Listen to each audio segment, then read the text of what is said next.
दोस्तों, हम एक ऐसी दुनिया की बात करेंगे जहां के लोगों को श्राप मिला था कि वह और उनकी नेक्स्ट जनरेशन 30 साल के अंदर ही मर जाएंगे। मगर ये श्राप सिर्फ एक ही जादुई बोन से टूट सकती थी, जो बहुत दूर की एक पहाड़ के बीच में रखा हुआ है। मगर वहां तक पहुंचना बहुत ही ज़्यादा मुश्किल था। चलिए देखते हैं वो लोग इस श्राप को तोड़ने के लिए उस बोन को कैसे हासिल करते हैं और उनको रास्ते में कैसे कैसे मुश्किलों का सामना करना पड़ता है। मूवी के शुरू में हमें एक आदमी को दिखाया जाता है जिसका नाम बे है और वो एक लड़की के पीछे जा रहा होता है। वह लड़की बहुत ज़्यादा सुंदर थी और बे की उसके लिए अट्रैक्शन बढ़ता ही जा रहा था। तभी वह लड़की पानी के अंदर चली जाती है और बे भी उसे पीछा करते करते वहां पर भी पहुंच जाता है। फिर वह दोनों एक दूसरे को देखते ही रहे होते हैं कि तभी उस लड़की के पीठ पर बिजली गिरती है और उसके कंधे पर एक निशान बन जाता है। अब वो लड़की अचानक से जमीन के अंदर खींची चली जा रही थी और बे भी उसे बचाने की कोशिश कर रहा होता है। तभी हमें पता चलता है कि लौंडा तो एक सपना देख रहा था और वह लड़की सिर्फ उसकी इमेजिनेशन थी, क्योंकि रियल लाइफ में इतनी सुंदर लड़की उसके जैसे को मिल ही नहीं सकती थी। तभी वह अपने फ्रेंड काई के साथ बाहर टहल रहा होता है और उसे पता चलता है कि एक आदमी कुछ गुंडे के साथ उसके घर पर आए हुए हैं, क्योंकि बे और उसकी परिवार वालों ने उस आदमी से लोन लिया था।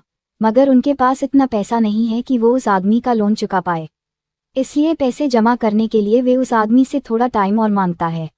मगर वो आदमी ऐसे ही जाने वाला नहीं था, तो वो बे को एक ऑप्शन देता है लोन चुकता करने का।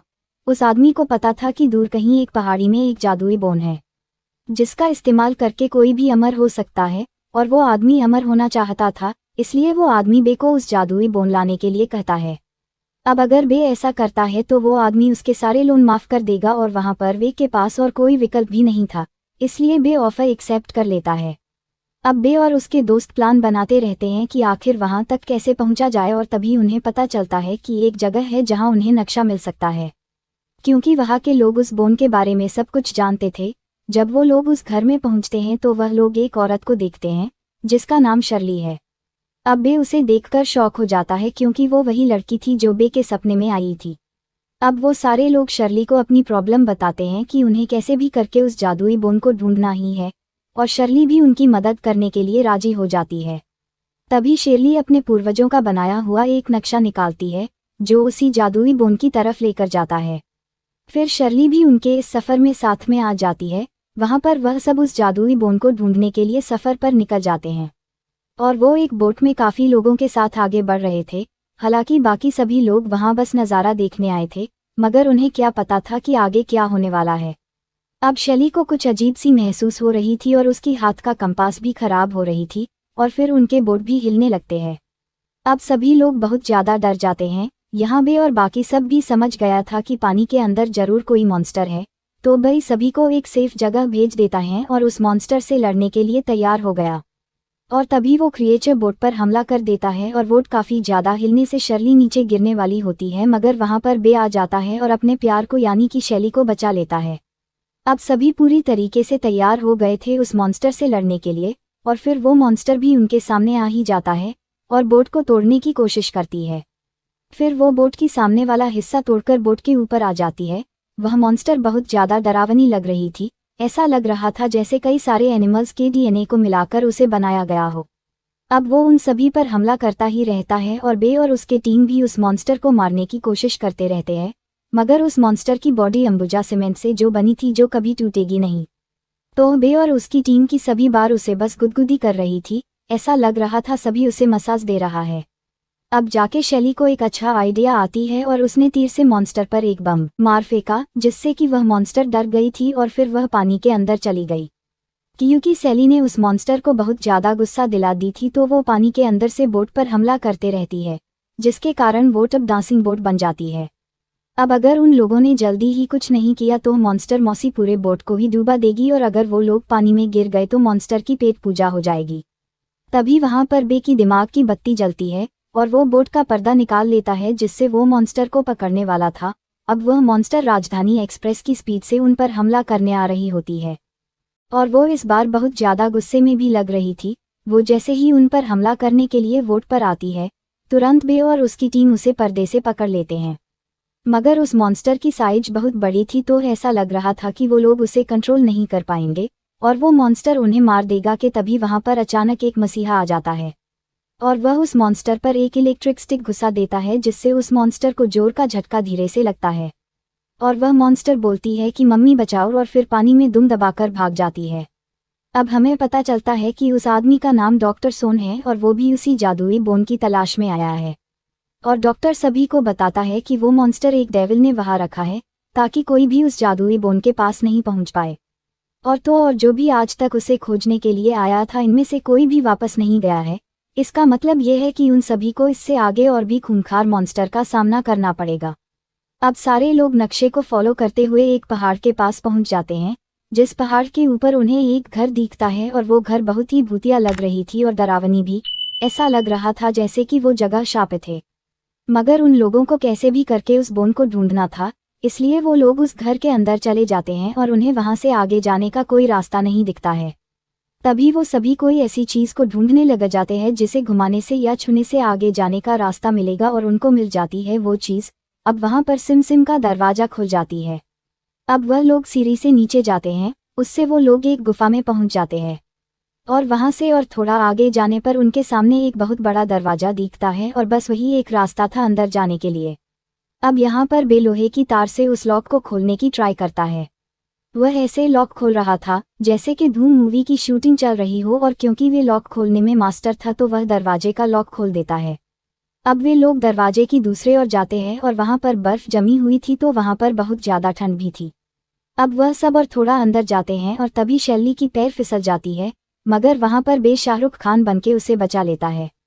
क्योंकि वह जगह बहुत ही ज्यादा स्लिपरी थी तो शैली फिर से फिसलकर नीचे गिरने लगती है और बे उसे बचाने के लिए उसके पीछे पीछे स्लाइड करता है और वो शैली को पकड़कर एक चाकू की मदद से रुक गया ही था कि तभी हम देखते हैं कि उनके पीछे पीछे उनके दोस्त भी आ रहे थे और वो लोग उनसे टकरा जाते हैं।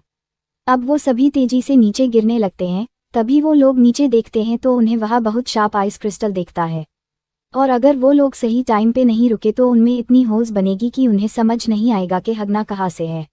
अब बे को बाजू में ही एक छोटा सा एंट्रेंस दिख जाता है और वहां से निकला जा सकता है, तो वो शैली को बचाने के लिए धक्का देके वहां भेज दिया और प्यार में अपनी जान कुर्बान करने के लिए तैयार हो गया था। मगर शर्ली भी कहाँ हीरो बनने की मौका सोरने वाली थी, तो वह बे को एक रस्सी की मदद से पकड़कर उसे भी उसी एंट्रेंस की तरफ खींच लेती है। बाकी सब भी कैसे भी करके उस छोटे से एंट्रेंस के पार चले आते हैं और उस बर्फ वाले इलाके से काफी दूर पहुंच जाते हैं। अब वह सभी आगे बढ़ने लगते हैं और उन्हें रास्ते में कुछ हड्डियां दिखाई देती है और वह सब हड्डियां इंसानों की ही थी। मतलब ये है कि वहां पर पहले भी लोग आए होंगे मगर वह बचकर वापस नहीं जा पाया। अब वो सब भी डर जाते हैं क्योंकि अगर उन लोगों ने दिमाग से काम नहीं लिया तो उनकी हालत भी ऐसे ही होने वाली है। अब वो सब नक्शे के हिसाब से अपने स्पॉट पर पहुंच गए थे मगर वहां पर उन्हें कुछ भी नहीं मिलता है।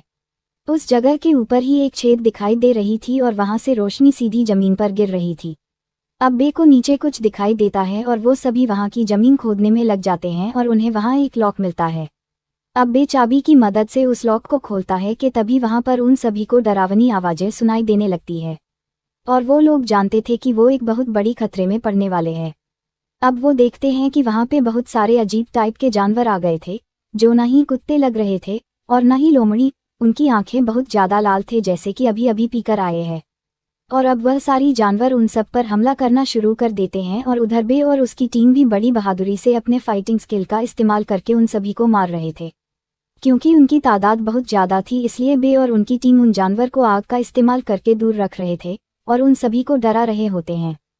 अब बे देखता है कि वहां से भागने का सिर्फ एक ही रास्ता है जो कि ऊपर है। अब वो सब वह के पेड़ से निकली हुई शिराओं को पकड़कर ऊपर जाने की सोचते हैं। अब शैली और दूसरे लोग उन शिराओं को पकड़कर ऊपर जाने लगती है मगर वो शिरा इतना वेट नहीं ले पाते और टूट जाती है जिससे अब ऊपर का एंट्रेंस भी टूट गई थी और वहां पर रोशनी आ जाती है। अब हमें यह पता चलता है कि वो क्रिएचर्स रोशनी में नहीं आ सकते थे और वो जैसे ही रोशनी में आते हैं तो उनकी बॉडी जलने लग रही होती है। अब उन सभी को भागने का एक मौका मिला था। तभी शैली ऊपर रस्सी से रास्ता बनाती है, फिर सभी फिर से ऊपर चढ़ने लगते हैं और एक एक करके ऊपर पहुंच जाते हैं। वहां पर बे लास्ट तक रुकता है और अपनी सारी टीम की पहुंचने के बाद वो जाने वाला था मगर वहां की रोशनी धीरे धीरे खत्म हो रही थी। अभी ये बे के लिए बहुत बड़ा खतरा बनने वाला था क्योंकि रोशनी खत्म हुआ तो वो क्रीचर्स आसानी से बे को खा सकते हैं। अब वहां की रोशनी पूरी बंद हो जाती है और वह क्रिएचर तुरंत बे पर हमला करने लगते हैं और बे वहां से भागते हुए रस्सी को पकड़ लेता है मगर वो भी सूट गई थी। ऐसा लग रहा था कि बे नहीं बचने वाला, कि तभी उसके साथी लाइट को रिफ्लेक्ट करके उसके ऊपर कुछ लाइट्स डालते हैं, इसलिए वो क्रिएचर्स पीछे हटने लगते हैं। अब बे को बचाने के लिए उसके साथी एक रस्सी फेंकता है और बे उन क्रिएचर से बचता हुआ उस रस्सी की तरफ बढ़ता है। अब बे उस रस्सी को पकड़कर ऊपर जा रहा होता है, मगर तभी वो सारी क्रीचर्स एक के ऊपर एक चढ़ने लगते हैं और जैसे ही बे ऊपर पहुंचने वाला था कि तभी उनमें से एक बे की पैर में काट लेता है। और फिर बे नीचे गिरने ही वाला होता है कि तभी उसके फ्रेंड उसका हाथ पकड़ लेते हैं और उसे ऊपर खींच लेते हैं। अब बे ऊपर आ गया था तो शेरली बे को देखकर बहुत ही ज़्यादा खुश हो गई थी। वो मोहब्बतें मूवी की तरह बे को गले लगा लेती है। अब शेरली एक बीवी की तरह बे की मरहम पट्टी करने लगती है और तभी उसे बे की पीठ पर एक अजीब टाइप का मार्क दिखाई देती है। वैसे ही मार्क उसकी बॉडी पर भी थी, शायद भाई बहन हो के। तभी वो उन सभी को बताती है कि हजारों साल पहले एक डेमोन ने कुछ लोगों को श्राप दिया था कि वो और उनकी आने वाली पीढ़ियां 30 साल के अंदर ही मर जाएंगे। और अब भाई और उन सभी को कैसे भी करके उस जादुई बोन को ढूंढना था, तो वो सब उसी एंट्रेंस के पास आ जाते हैं और नीचे वो क्रिएचर भी थे। तो वो प्लान करते हैं कि वहां पर दिन में जाएंगे, क्योंकि दिन में वहां पर काफ़ी देर तक रोशनी रहेगी और उन्हें टाइम मिलेगा अंदर जाने का। अब वो सब पेड़ की टहनियों की मदद से नीचे आ जाते हैं और फिर वो सभी लोग लॉक खोलकर अंदर चले जाते हैं। और अंदर उन्हें कुछ दिखाई नहीं देता, वहाँ बहुत ज़्यादा अंधेरा था, इसलिए बे लाइटर ऑन करके कैंडल जलाता है। मगर तभी वहाँ पर मैजिक हो जाता है और रूम खुद ब खुद पूरी जगह रोशनी से भर जाती है। अब बे जैसे ही एक कदम आगे बढ़ाता है कि तभी उन्हें पता चलता है कि वो लोग एक ट्रैप में फंस गए हैं और वहाँ पर नुकीले डाल उनके ऊपर फायर होना शुरू हो जाते हैं, मगर वह सब उससे कैसे भी बचते रहते हैं। और फिर वहाँ पर उनकी तरफ शार्प ब्लेड्स भी आने लगते हैं, जो कि अगर उनके बॉडी पर टच भी हो गया तो उनका फाइनल डेस्टिनेशन जैसा हाल हो जाएगा, पर वो सब उससे भी बच जाते हैं। इतना काफ़ी नहीं था कि तभी उन पर लोहे की दीवार भी गिरने लगते हैं। अब वो कैसी भी करके आगे भागते हुए उससे भी बच जाते हैं। अब और थोड़ी दूर आगे जाने पर उन्हें वहाँ पर एक संदूक दिखता है और फिर उसके अंदर से वही जादुई बोन निकलने लगता है, जो दिखने में एक कछुए की शैल की तरह होता है। अब वे धीरे धीरे उसके तरफ बढ़ता है और फिर उसे उठाकर अपने बैग में रख लेता है। और तभी वो लोगों को वहाँ पर बहुत सारे बड़े बड़े मकड़ी दिखाई देती है, जो उसी जादुई बोन की रक्षा करते थे, और वो उन सबको ये जादुई बोन वहाँ से लेके जाने से रोकने आए हैं। अब वो स्पाइडर्स हमला करना शुरू कर देते हैं, मगर बे नोटिस करता है कि वो स्पाइडर्स उसी पर हमला कर रहे थे जिसके पास वह जादुई बोन है।